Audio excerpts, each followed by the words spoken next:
j'avais posé des questions par écrit à Madame le Préfet le 15 septembre et qu'elle n'avait pas daigné me répondre. Et donc je me devais d'être présent pour poser les questions qui étaient en suspens à mon niveau.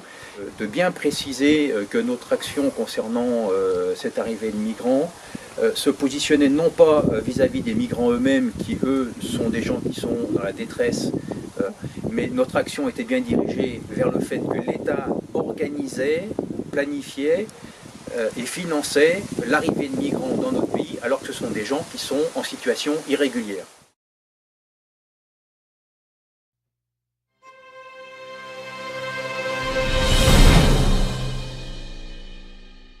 Madame la Préfète voulait nous rassurer en disant que ce n'était pas Léo Marnet qui allait payer, puisque c'est l'État qui payait, comme si l'État avait une manne financière qui tombait du ciel. Or l'État, on le sait bien, l'État c'est nous. Ce sont les contribuables au quotidien. Par exemple, le centre d'accueil des demandeurs d'asile de Langres touche quand même 678 000 € pour son fonctionnement dans l'année. Ceci ne prend pas en compte le fait d'avoir rénové des bâtiments, l'ancienne EHPAD de Langres, concernant l'accueil des migrants. Si on prend Chaumont, par exemple, Chaumont a actuellement, pour son centre d'accueil des demandeurs d'asile, a un budget de 950 000 € pour l'année.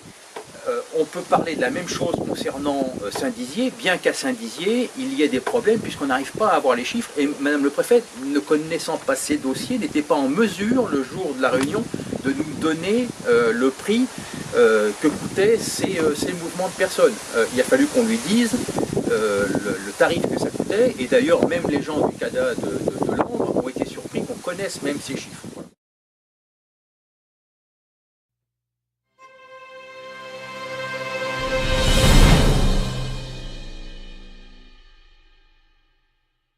Oui, effectivement, donc l'État met des moyens bien sûr pour la lutte contre l'immigration clandestine, mais le ratio va de 1 à 10, c'est-à-dire que pour 1 € donné pour la lutte contre l'immigration illégale, il y a 10 € qui sont donnés pour l'accueil de cette immigration illégale. Donc on le voit bien, les policiers n'ont pas les moyens de travailler, et contrepartie, les associations qui aident les gens à entrer illégalement sur notre territoire, eux, sont financés. Donc là, il y a quand même un problème. Et parallèlement, je reviens encore sur cette affaire de problèmes départementaux ou de ruralité. Hein, les gens se plaignent également du fait qu'on ferme nos postes, on n'a plus de médecins, on n'a plus de services à domicile, on n'a plus de services à la personne, de moins en moins performants, et on se rend compte encore que des mannes financières sont mises à disposition de ces associations qui, je le répète, accueillent des gens qui sont dans l'illégalité. Voilà, donc l'État ne joue pas son rôle.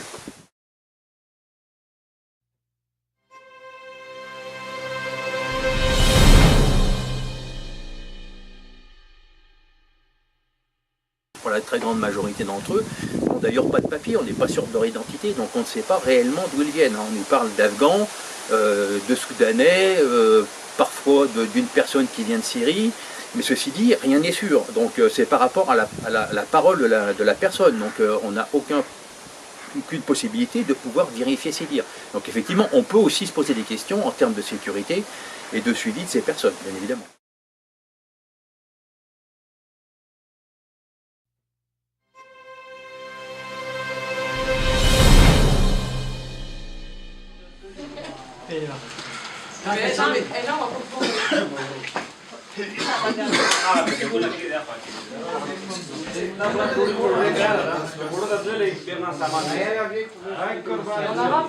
Reposer et pour vous faire des papiers, c'est-à-dire entamer des démarches pour obtenir le statut de réfugié.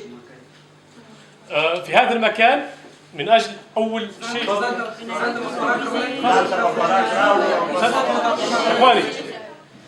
Demain, vous allez avoir des services de la préfecture qui vont venir pour prendre vos identités, faire des photographies afin de remplir des dossiers pour emmener à la préfecture.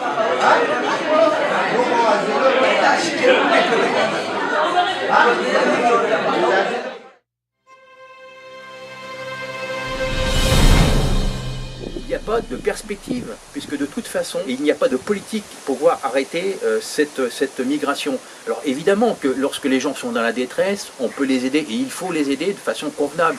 Mais dans le cadre de cet afflux permanent de migrants, on n'a plus les moyens de pouvoir les accueillir convenablement. Et actuellement, la politique du gouvernement n'est clairement pas pour cet arrêt d'immigration.